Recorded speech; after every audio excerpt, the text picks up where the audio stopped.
deep inside every dad, calling him to lead. Society, vices, inner demons, negative thoughts try to dampen and drown out that voice, but it never goes away. Your wife feels it, your children feel it, and your heart and soul feel it too.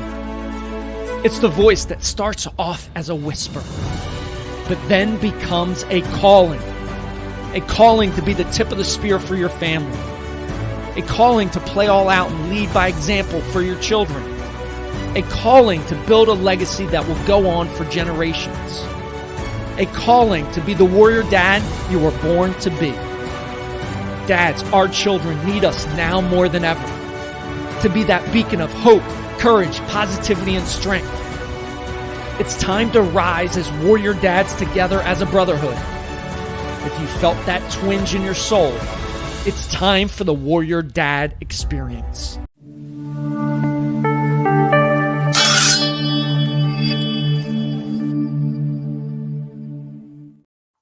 Welcome to the show. I am excited to have guest Cory Jenks on the show. Cory, welcome to the show. Thank you. Where's the brick wall that can go run through right now? That is an inspiring intro, and I have goosebumps on my arm. Let's do this. Love it. Love the energy. So always like to start on the show.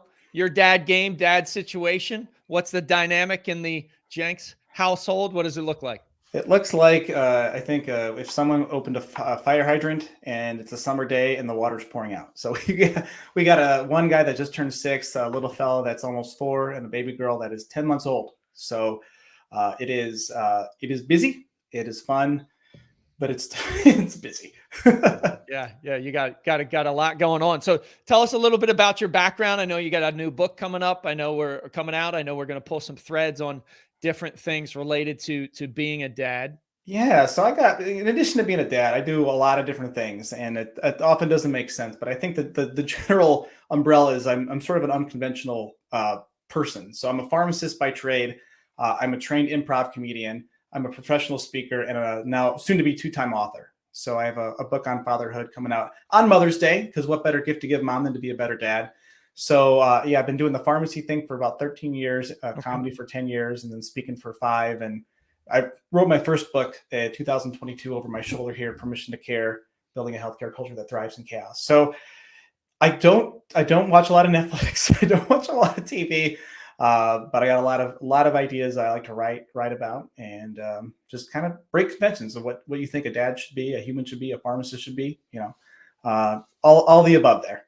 Gotcha. And I mean, pharmacy and being an improv comedian kind of feel like they're both ends of the spectrum, kind of opposites. How did that happen?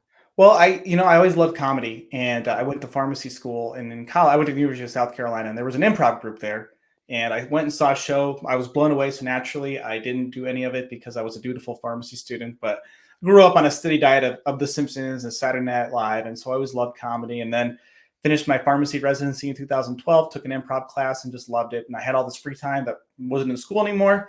Mm-hmm. And from there, I'm in Tucson, Arizona. So we had a little theater that was starting up, and I guess took classes, ended up performing, teaching, coaching, running our comedy school.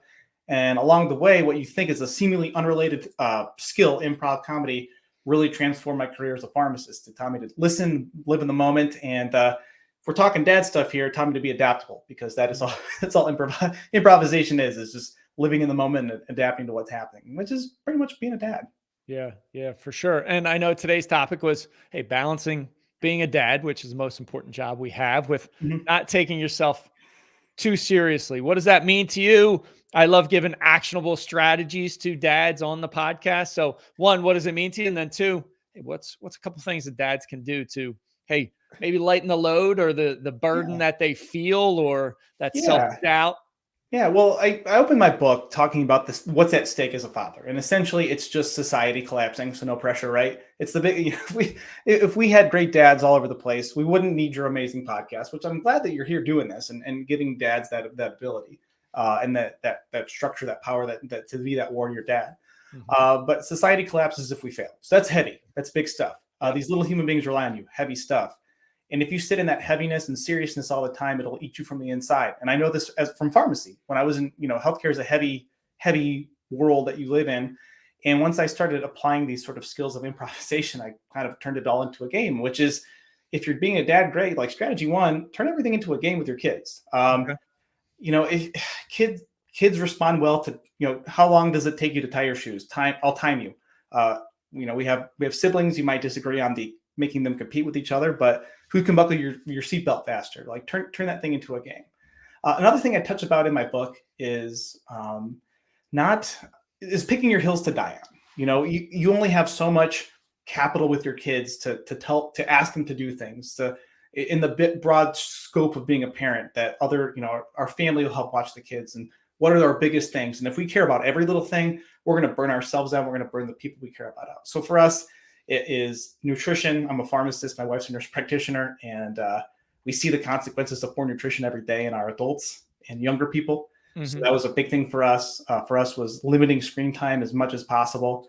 And really, those were the two big ones. And then other influences from, friends, family, making sure they're around good people. So for us, that means if at the table, they're squirming, they're walking around, but they're still eating what we want them to eat, we don't care. If they're leave the room a little bit messy, we don't let it get total chaos, but they're being creative and playing instead of sitting on a tablet, that's a win. For every parent, you're going to pick your own hills to die on. We know friends that have bedtime routines, their number one thing. For me, it's like, my kids wanted to go hit baseballs last night at 7:00.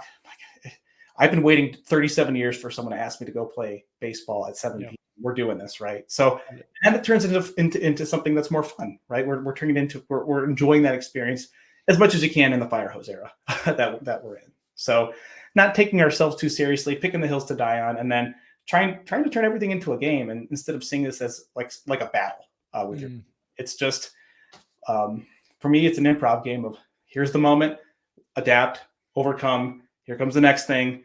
It's like a parental whack-a-mole is how I put it.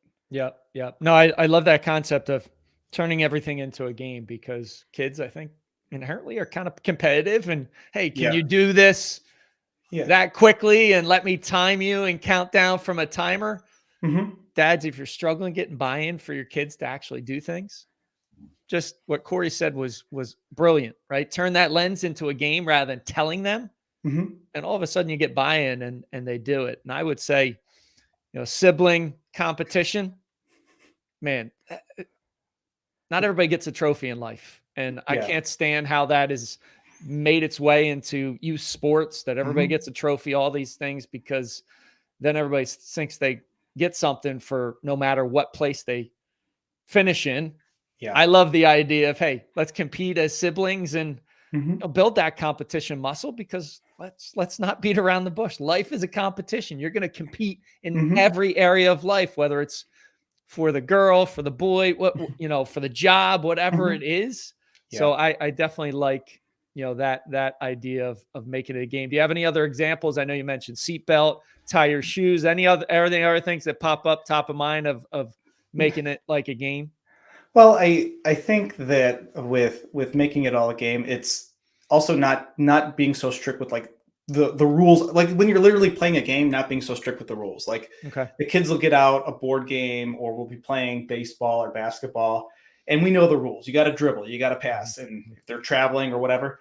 But if they're having fun, like, and I see that, I'm not here to call my parents, but like they're very like literal people, and I got that left brain from them. Okay. Like, well, when you play this, you're supposed to do that. I'm like, that they're four. They don't understand the concept of that. They're playing a game. They're having fun. It's simple. It's a good time. Don't mess this flow up. Because I think, one of the other things I really talk about in the book is this idea you can't try to like make memories. You just make memories. Like let things happen. So I'll give an example of the way that we can take things less seriously and laugh at the absurdity, because that's all comedy really is. As a comedian, we just highlight the absurdities of life. 2 years ago, we take my kids, who were then 2 and 4, no baby yet, my parents, to Yellowstone. It's a week-long trip. We're hiking. We're doing this. We're doing that. It's a lot. As a parent now, I appreciate how much work a vacation is, because it's not really a vacation. Very true. So after 7 days of flying, driving all over the place, we get home and we asked my 4-year-old, what was your favorite part of our trip to Yellowstone? And he says, Sonic. I was like, what? Well, he watched like Sonic on, the tablet is okay for us on an airplane. He watched Sonic on the flight home, and that's all he remembered and all he cared about. I literally dragged him all around Yellowstone, and that's what it was for him. Like, I can't make him appreciate it. It will someday maybe be an appreciation. And so trying to force our memories and force our experiences on our kids instead of just letting it be what it will be for them, and laughing when they say the favorite part of our very long, expensive trip was a cartoon, so be it. I had fun. So Yep. I just Yep. laugh at that absurdity and move on. Yeah. No, I love the piece you said. Hey, make it a game. And then when they're really young, hey, rules kind of don't really matter. It's about them enjoying it. And Yeah. a memory popped in to my head, Corey, where I think my youngest son Carter was maybe 4 or 5 at the time, and was at the local YMCA. They had a basketball, league, and they were on teams, and the clock was winding down, and he got a rebound, and he sprinted down the rest of the court, didn't dribble, shot it Mhm. from half court, and he made it. And the crowd went crazy. Now, if the referee had stopped it, Mhm. it would have ruined that moment and that experience that we still to this day Yeah. call on, right? So I love that kind of flexibility, adaptability of, hey, playing a game, but rules don't have to be so strict when they're so young, because they don't Mhm. they don't even comprehend it from that perspective.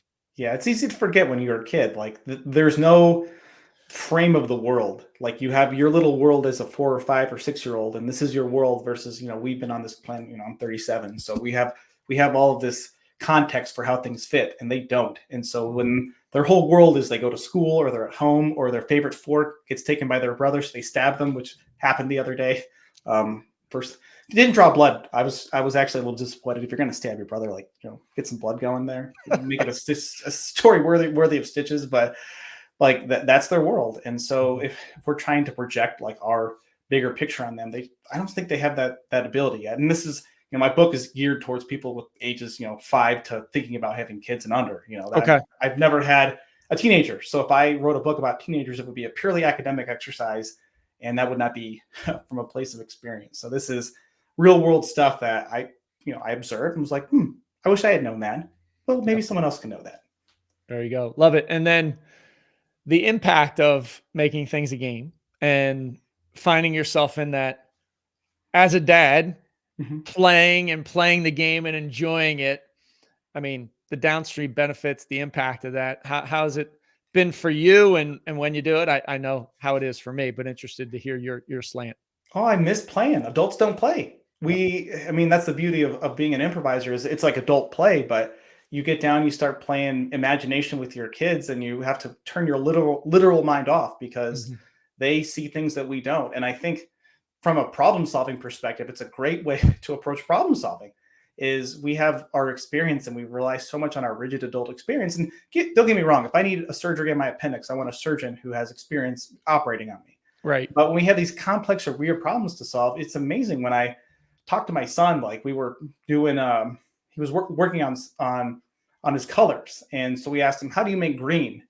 And we are expecting him to say blue and yellow, and he said verde because he's also been learning Spanish. I'm like, oh, Mm. there's more than one path to this answer, and my stupid literal brain was stuck on colors, and he's thinking in a second language. I mean, he's not that smart, but like he's been working on the basics of colors. So when we get to play, I think as a dad, it helps our own creativity. Like think of the problems you have to solve at work. Think of the problems you have to solve with your marriage, your mortgage, your bills, your hobbies, all of these things.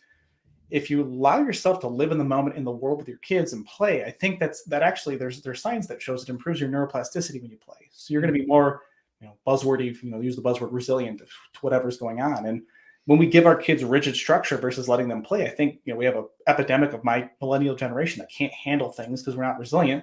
Well, Yep. we got Lego kits instead of plain Legos. We got Mm. play dates for us instead of free play. We had everything kind of laid out for us, and which out of good intentions, but then we have to struggle with creativity and problem solving. But if you let your kids kind of like figure it out, they'll figure it out, and you can learn and play with them too. Yeah, no, I love that. And we don't get a lot of snow up in the Northeast. I'm outside of Philadelphia, Pennsylvania, but Okay. I remember when we did, when the kids were younger, Hmm. and even a couple of years ago. I mean, if there's the ability to have a snowball fight, I'm out there with them and having a Yeah. snowball fight. And Hmm. I would also say for dads listening, playing with your kids is a tremendous way to recharge your batteries. Yes. It's intentional. You're not in front of a screen. You will start to just almost feel like a kid again, and Hmm. it will recharge that energy tank and recharge your batteries for sure. So I love that piece. You talked about picking your hills to die on. Hmm. I'm a dad. I don't even know what hill to pick. Yeah. Right? There's so much being thrown at me. I'm drinking through the fire hose. There's all Mhm. these things, all these expectations. I see it everywhere. How would a dad go about, hey, man, I want to pick one or two. Obviously, a conversation with the wife, figuring out to be aligned. But what would be your process, or what was your process with you and your wife to say, hey, these are the hills we want to die on, and really the Mhm. battles we want to fight? I think for us it was multifold. One was looking at our experience with other kids that we knew from our family, our friends, and seeing what seemed to work for them, what didn't work. To be quite honest, what behaviors like we wouldn't want to tolerate, what behaviors we'd be okay with. Listing things out, it's boring, but write a list of everything that you think is going to be important to you. And as a new parent, if you've never had a kid, prepare to have like a 2 pages of stuff. It's food, diapers, diaper Mhm. warmer, and there's so much crap you don't really need, but we don't need to get into that. But I think we drew on our experience working in healthcare and seeing what the negative effects of nutrition, like the number one, like everyone has to eat, like it starts there. And I'm a pharmacist. My unconventional practice is getting people off medicines. That's my primary focus with managing their diabetes and obesity. And I see the sort of conditioning to certain flavors that kids get at a very young age, and Mhm. how it creates a lifetime of struggle for people who are craving sweet, salty, sugary garbage food, essentially. And so we made, yeah, I'll let it in the book, but basically before one, they didn't even get fruit. We didn't want them having any desire for sweet. At one, they got fruit. At two, they got dark chocolate. And at that point, hopefully they've developed enough of a sense of eating real food and taste that, now that they're 3, 4, 5, 6, we don't want to give them an eating disorder. So when they're at a Mhm. birthday party, we're like, yep, you can have the cupcake. And it's amazing that they'll eat one and stop, whereas my wife and I cannot do that. So we just don't. So that was a big one for us. And number two was we decided we chose screens and TV, limiting that as much as possible, just because I don't see the upside to a Mhm. young child getting that. I really like, how much are they? You could lie to yourself and say that it's an educational show or an educational app on your iPad. It's all marketing to make you feel better as a parent, like giving your kid this. And to the dads listening who are super slammed and super busy, like like our kids get to watch some shows. They get to like the tablet we do reserve for like haircuts and airplanes. We're pretty good about that. Mhm. But we just look around at other people at the grocery store or just in public, and their kids are glued to a phone and they're missing the world. And Yep. so I think Sam Harris said that the greatest gift you can give your kid is an attention span. And Mhm. that really directed our desire to reduce the screens and then also reduce like very loud, flashy toys that do one thing, and instead focus on blocks and Legos and things like that. Gotcha. Have you ever watched The Social Dilemma on Netflix? Sure have. Oof. It's every documentary is got an agenda, so I'm sure Mhm. that there are counter arguments to counter arguments, Mhm. but all I need to know is that the tech people don't let their kids use their own tech. All right, Right. Right. I could watch 0 more minutes of that, and that tells me everything I need to know. And so I just don't see the upside to having kids on there now. As they get older and their friends are on it, that'll Mhm. be a new battle. That'll be Yep. volume 2 of my of my book. But That's the battle I face, right, with yeah, teenagers. Yep. it's hard when their peers are all doing it, but I Mhm. think we have phenomenal neighbors, and one's got teenagers from 14 to 20, I guess 20 is not a teenager, and they're just the most polite, helpful 4 kids I've ever met. And I asked the mom, "What'd you do?" And she said, "Cocoon them till they're about 13, and at that point they have enough agency to sort of see the absurdity of people living in a phone." Mhm. And like even their sons are like, "Yeah, it's dumb. We're playing sports. We don't have time for that crap." I'm like, can you just transfer that to my kids? That's all Mhm. I could ask for. So, and my kids are 6 and under. In 10 years, who knows what the next crisis of a parent will be? Yep. So spending too much time worrying about it now is probably not worthwhile, because who knows what it'll be like in a decade. But for now, when they're young and we can control them and their friends, that's our hills. Gotcha. Yeah, nutrition is such a huge component, right? If you're putting junk into the system, especially of a growing kid, my youngest son Carter has Crohn's disease. It's in Oh in yeah, remission, but that took us down that rabbit hole of eating cleaner because we needed to do it for his health, and yeah, it's had a significant impact. And luckily, my guys at 15 and 14, when we go out for pizza, it's water, it's not a soda, because yeah. they know the amount of sugar that's in a soda, and Hmm. that's low hanging fruit. So you're drinking through the fire hose Yeah. right now. What can you share with that experience to other dads that might be in that same position? Yeah. And what could you give them? Well, I think the greatest relief I get is when I talk to someone like yourself who's been through the like basically the toddler baby years. And Mhm. I'm not going to pretend the teen years won't be difficult, or every era has its challenge, but right now like there's still like 2 to 3 butts to wipe. My 6-year-old needed help today. Like I'm not wishing my life away, but if I never wipe another butt again after my baby is grown, like and can wipe herself, I will not complain. So I think that talking to other dads and getting their perspective and Mhm. making sure that when you say, I feel like I can't get anything done, I'm tired at the end of the day, like I literally fell asleep like on the floor of our living room the other night. I was just wiped. And you talk to another dad who's like, oh yeah, it's tough, or who's been there. Like we have neighbors with 3 kids that are, a season beyond us, and Right. they offered to watch our kids because they said we know it's hard. So acknowledging that it's hard. I think that if if you're not tired, I don't think you're doing it right. It just Okay. means that you're sort of like farming them off to the TV, to others, to like let whatever it is raise them. So if you're feeling tired, like you got nothing in the tank at the end of the day, you're doing your job, and that's about all you can do. And then gosh, like I mean, I sound like a hypocrite. Like I've written 2 books. I speak. I travel to do that. I work as a pharmacist part time, so I have days like today. I can record this and watch the kids on Thursdays, so I get more time with them. But you're just gonna have to accept you're not getting as much done. Yep. That's like I tell people, like you get kids, you get one thing a day, maybe pick it. Pick the one most important non-kid thing that you want to get done that day, and if you get that done, it's a win. And as someone who's a type A pharmacist that likes to check the boxes and things off, that was probably one of the hardest things to accept. Was like I used to get so much done, and now I don't. So I I wish I could give you the magic pill as a pharmacist here, pharmacist joke, to say if you do this, it'll be easy, but it's not, and it won't be. And your challenges will be different than my challenges. And I think the communication with other dads is helped me a ton. I got a Mhm. group of 4 or 5 dads on our block, all in Nice. the same season. Mhm. And it's so funny when like my kid does something and I'm like, maybe I'll yell or raise my voice, and they're just like, oh gosh, Tommy does the same thing. I'm like, oh, okay. I'm not a bad dad. It's just this kids these age do that. Yeah. And that's the hard part of being a new dad. You just don't know what to expect. Right. Right. And I always like to say, hey, you're in a season, right? Right now you're in that season.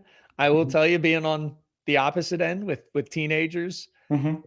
that season when they were younger went by so quick that now I'm at 14 and 15. I'm like, how did I get to 14 and 15? So, Yeah. that's one thing I always say is, hey, I know it's challenging, difficult, you're exhausted, Mhm. but soak up those micro moments, because before you know, it's they're going to be to where my kiddos are. So you mentioned, as we talked behind the scenes before the podcast, like this concept of letting go of control. What does that mean to you, and how does it apply to dads? Well, I think that when you don't have kids, you have for me, like I had a life plan. I go to pharmacy school, I get the job. I wasn't expecting to meet the woman of my dreams, get married, but hey, it happened. I'll take that. And so you have so much, you control so much your time, your money, Mhm. what you want to do. Hey, let's go to a movie on Tuesday. Okay, there's nothing holding us back. And now you have this little human or multiple little humans that are unpredictable, irrational, do what they want, that you're trying to mold and shape, but not be overbearing. And you just have to accept that you have plans to go to the gym in the morning, and your kid wakes up he wet the bed, and now he's up at 5:30 and he's up. Mhm. And let go of that resent. Like I'll be real, like I'm not proud of it, but I feel like if any dad would be lying if they didn't at some point resent their kid in a moment when they wanted to do something. Like I was supposed to go to Florida for a conference this winter. My kids got hand, foot, and mouth. And in the moment, I was like, this sucks. I'm upset. Mhm. Zoom out. It's not something serious. It's not something chronic. They're going to get better. But in the moment, you're just so frustrated. Like all I wanted was this thing, or like our 10-year anniversary was in January. And all we wanted to do was go for a hike and buy some pants. Like literally that was our big plan. And our baby got sick. Right. And like, because we're not going for a hike. And instead of being upset, I got to walk around the block with her and kind of help her cool off because she had a fever. And, we went out to dinner with her, and that was our anniversary. That's what it was. Mm. And I think that managing expectations as a dad is something that I've had to learn to do, Mhm. and letting go of this idea that you have any semblance of control, especially in a micromanaging way. And again, it goes to those hills to die on. Like, you can't control if they're going to take longer to get ready for school. So you got to start that process earlier. Right. You can't control that one day they love your hamburgers you cook for them, and the next day they hate them. So you better cook food that you like too, right? And you can't resent them. You want to, and sometimes you just go a little crazy with it. But it's just the experience of this little human that you made, that you chose to make. At least, I mean, we chose to. I know how it works with biology, right? Yep. That you're responsible for, and it's not their fault you made them. So you better channel some of that frustration in a constructive way. And I will say, with each subsequent kid, it's gotten easier with acceptance. And as someone who wasn't around young kids before them, I just learned with each one. And my poor oldest has got the brunt of my failures, and my baby girl is probably going to be like, "Dad was super chill. I don't know what you're talking about, Jake." But yeah, letting go of that ability to have that micromanaging control with your kids. Gotcha. And I love the concept. You mentioned it earlier, just adaptability, right? Like, or option, like, you got to be able to be adaptable and be flexible. And if you can have that mindset of, hey, no matter what comes my way, I'm going to adapt. And at the end of the day, I'm still going to smile, because for your case, you got 3 beautiful kids. I've got 2 amazing sons. Hey, that at the end of the day is all that matters, because we chose to be dads. Yeah. They didn't get the chance to choose us. So we got to show up as the best version of us for sure. Yeah. Closing remarks. Anything else you got? Maybe about the book? What can dads find and really learn through the book? Maybe a couple top of mind things that you're thinking about, and then where can they find you?